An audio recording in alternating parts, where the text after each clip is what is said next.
Quote number 2. People don't buy what you do. They buy why you do it. How do you explain when things don't go as we assume? Or better, how do you explain when others are able to achieve things that seem to defy all of the assumptions? For example, why is Apple so innovative? Year after year after year after year, they're more innovative than all their competition. And yet, they're just a computer company. They're just like everyone else. They have the same access to the same talent, the same agencies, the same consultants, the same media. Then why is it that they seem to have something different? Many companies are focused on selling the features and benefits of their products.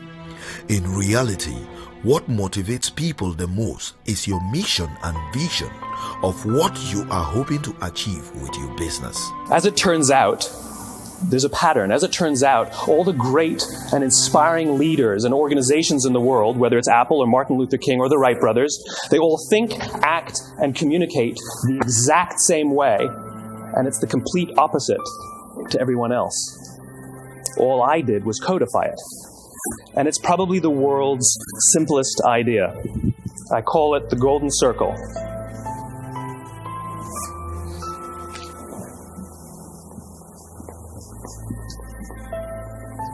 Why, how, what?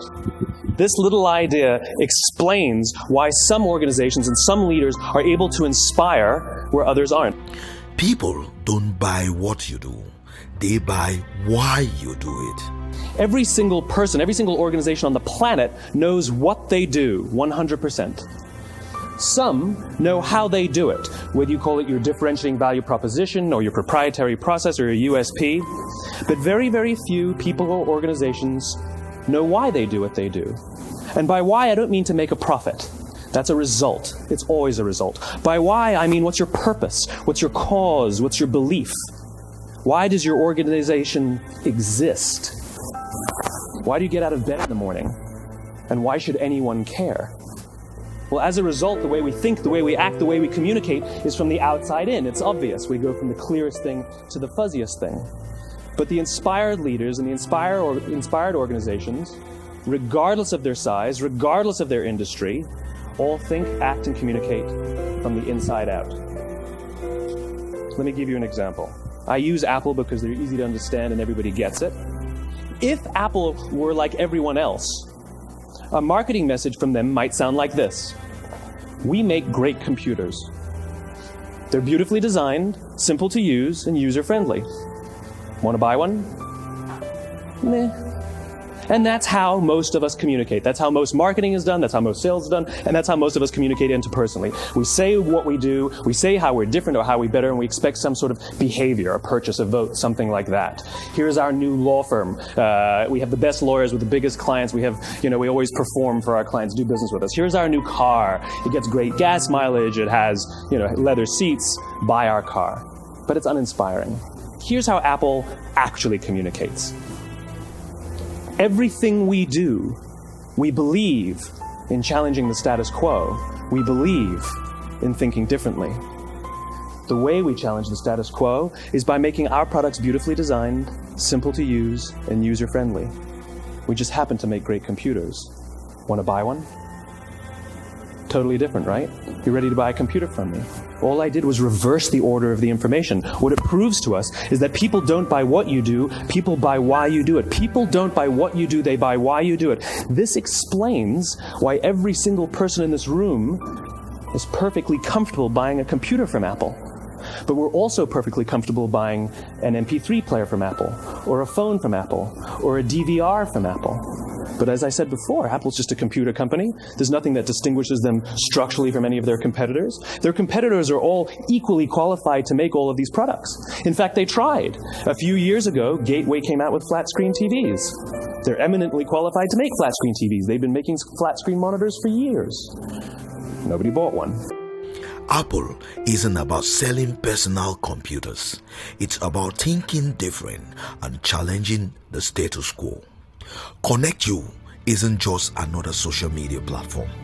It's about connecting Africans by Africans and be proud of who we are as Africans. Hence, uniting Africans and giving Africa a voice. I will link it in the description for those who are willing to join the network. None of what I'm telling you is my opinion. It's all grounded in the tenets of biology, not psychology, biology. If you look at a cross-section of the human brain looking from the top down, what you see is the human brain is actually broken into three major components that correlate perfectly with the golden circle. Our newest brain, our Homo sapien brain, our neocortex, corresponds with the what level. The neocortex is responsible for all of our rational and analytical thought and language. The middle two sections make up our limbic brains, and our limbic brains are responsible for all of our feelings, like trust and loyalty. It's also responsible for all human behavior, all decision-making, and it has no capacity for language. In other words, when we communicate from the outside in, yes, people can understand vast amounts of complicated information like features and benefits and facts and figures. It just doesn't drive behavior. When we communicate from the inside out, we're talking directly to the part of the brain that controls behavior, and then we allow people to rationalize it with the tangible things we say and do. This is where gut decisions come from. You know, sometimes you can give somebody all the facts and your figures and you say, I know what all the facts and details say, but it just doesn't feel right. Why would we use that verb? It doesn't feel right. Because the part of the brain that controls decision-making doesn't control language. And the best we can muster up is, I don't know, it just doesn't feel right. Or sometimes you say you're leading with your heart or you're leading with your soul. Well, I hate to break it to you, those aren't other body parts controlling your behavior. It's all happening here in your limbic brain, the part of the brain that controls decision-making and not language. But if you don't know why you do what you do, and people respond to why you do what you do, then how will you ever get people to vote for you or buy something from you, or more importantly, be loyal and want to be a part of what it is that you do? People don't buy what you do, they buy why you do it, and what you do simply serves as the proof of what you believe. Now let me give you a successful example of the law of diffusion of innovation. In the summer of 1963, 250,000 people showed up on the Mall in Washington to hear Dr. King speak. They sent out no invitations, and there was no website to check the date. How do you do that? Well, Dr. King wasn't the only man in America who was a great orator. He wasn't the only man in America who suffered in a pre-civil rights America. In fact, some of his ideas were bad. But he had a gift. He didn't go around telling people what needed to change in America. He went around and told people what he believed. I believe, he told people. And people who believed what he believed took his cause and they made it their own, and they told people. And some of those people created structures to get the word out to even more people. And lo and behold, 250,000 people showed up on the right day, on the right time to hear him speak. How many of them showed up for him? 0. They showed up for themselves. It's what they believed about America that got them to travel on a bus for 8 hours to stand in the sun in Washington in the middle of August. It's what they believed, and it wasn't about black versus white. 25% of the audience was white. Dr. King believed that there are two types of laws in this world, those that are made by a higher authority and those that are made by man. And not until all the laws that are made by man are consistent with the laws that are made by the higher authority will we live in a just world.